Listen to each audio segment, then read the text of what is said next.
बबलू हाथी सुबह सवेरे अकेले वन में टहलने के लिए निकला। वह अपने ही धुन में चला जा रहा था। लगता था उसके दिमाग में कोई उलझन है जिसे वह सुलझाने की कोशिश कर रहा था। सड़क पर आगे बढ़ते ही उसके सामने चीकू खरगोश भागा। बबलू का पैर उसके ऊपर पड़ने ही वाला था कि चीकू जोर से चिल्लाया। उसकी आवाज सुनकर बबलू ने अपना पैर पीछे खींच लिया। कहाँ खोए हो बबलू भाई? कहीं नहीं, बस कुछ ऐसे ही सोच रहा था। किस बारे में? तुम जानकर क्या करोगे? शायद मैं तुम्हारी कुछ मदद कर सकूं। तुम तो जानते हो आजकल वन में कितनी चोरियां हो रही हैं, पर चोर का कोई अता पता ही नहीं है। इस बात को लेकर वन के सारे प्राणी चिंतित थे। वे वहाँ खुद को सुरक्षित महसूस नहीं कर रहे थे। अरे चीकू भाई, हम मजबूर हैं। हम चोर को पकड़ ही नहीं पा रहे हैं। वह बहुत चालाक है और अपने काम को बड़ी कुशलता से अंजाम दे रहा है। कहीं कोई सबूत ही नहीं छोड़ रहा। हमारे राजा इस बात को लेकर बहुत चिंतित हैं। यही कारण है कि हम सब इस बारे में सोच रहे हैं। अब तुम मेरी इसमें क्या मदद कर सकते हो? मैं कुछ सोचता हूँ, हो सकता है मुझे कोई उपाय सूझ जाए। प्रयास करने में कोई हर्ज तो नहीं है। तुम ठीक कहते हो चीकू, लेकिन वन के गुप्तचर भी अभी तक इसका कोई हल नहीं निकाल सके। इतना कहकर वे चुप हो गए। बबलू की बातों ने चीकू को सोचने के लिए मजबूर कर दिया। चीकू को उदास देखकर बबलू बोला, तुम अपना मन छोटा मत करो। मुझे अच्छा लगा कि तुमने मेरी परेशानी को समझा। कभी मैं भी इस वन के लिए गुप्तचर का काम करता था। एक बार मेरी टांग टूट जाने से मेरे अंदर फुर्ती नहीं रही। तब से मैंने यह काम छोड़ दिया। चीकू, तुम चाहो तो यह काम दोबारा कर सकते हो। वन के प्राणी ज्यादातर दिन में भोजन की तलाश करते हैं, वे रात को आराम करते हैं। तुम दिन रात दोनों में ही भोजन की तलाश में निकल सकते हो।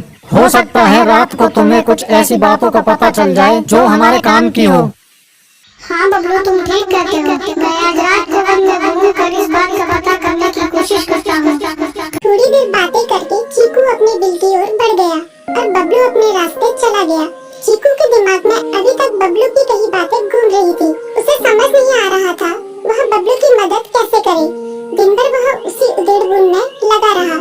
शाम होते ही चीकू कुछ सोचने लगा और वह चुपचाप बिल से बाहर निकल आया। चीकू की पत्नी ने देखा तो बोली, इस समय कहाँ जा रहे हो? बाहर खतरा है। खतरा तो सुबह भी रहता है, लेकिन खतरों से डरकर हम भूखे तो नहीं मर सकते। मैं बाहर घूम कर आता हूँ। इतना कहकर चीकू रात को बिल से बाहर निकल आया। कुछ दूर जाकर उसकी नजर बंकू उल्लू पर पड़ी जो कुछ ही दूरी पर था। वह पेड़ की डाल पर बैठा अपनी गर्दन चारों तरफ घुमा रहा था।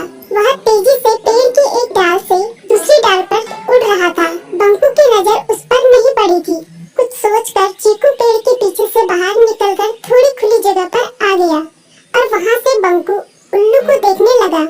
बंकू ने चीकू को अंधेरे में भी देख लिया, पर उसने उसमें कोई उत्सुकता नहीं दिखाई और अपनी गर्दन चारों ओर घुमाता रहा। चीकू बड़ी देर तक बंकू की हरकतों पर नजर रखे रहा। वह थोड़ी देर तक खुले मैदान में खड़ा रहा, पर बंकू ने उसे देखकर भी अनदेखा कर दिया।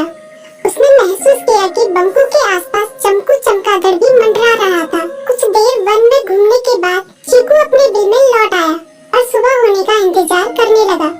अगली सुबह बबलू उसी रास्ते में जा रहा था। रास्ते में चीकू उसका इंतजार कर रहा था। आज बड़ी जल्दी आ गए बबलू। हाँ, आजकल मुझे चिंता की वजह से नींद नहीं आती। कोई नई खबर है क्या? यकीन से तो मैं नहीं कह सकता, पर मैं तुम्हें ऐसे प्राणी का नाम बता सकता हूँ जो शायद चोरों की मदद कर रहा है। कौन है वो? बंकू उल्लू।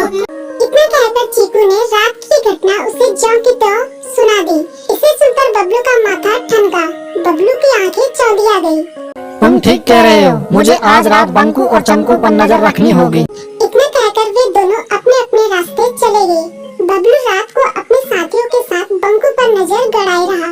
उसकी संदिग्ध गतिविधियों को देखकर बबलू ने उसे उसके साथियों चंकी और संकी लोमड़ के साथ पकड़ लिया। बबलू ने सख्ती से पूछताछ करनी शुरू कर दी।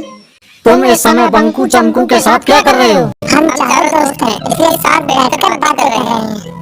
चमगादड़ और उल्लू की दोस्ती तो समझ में आती है, पर लोमड़ के साथ दोस्ती कैसे हो सकती है? सख्ती से पूछने पर दोनों ने अपना जुर्म कबूल कर लिया और सभी चोरियों के बारे में बताया जो उन्होंने कुछ दिन पहले वन में की थी। बबलू ने उनके चोरी का सारा सामान भी बरामद कर लिया। बंकू और चंकू को अभी तक समझ में नहीं आ रहा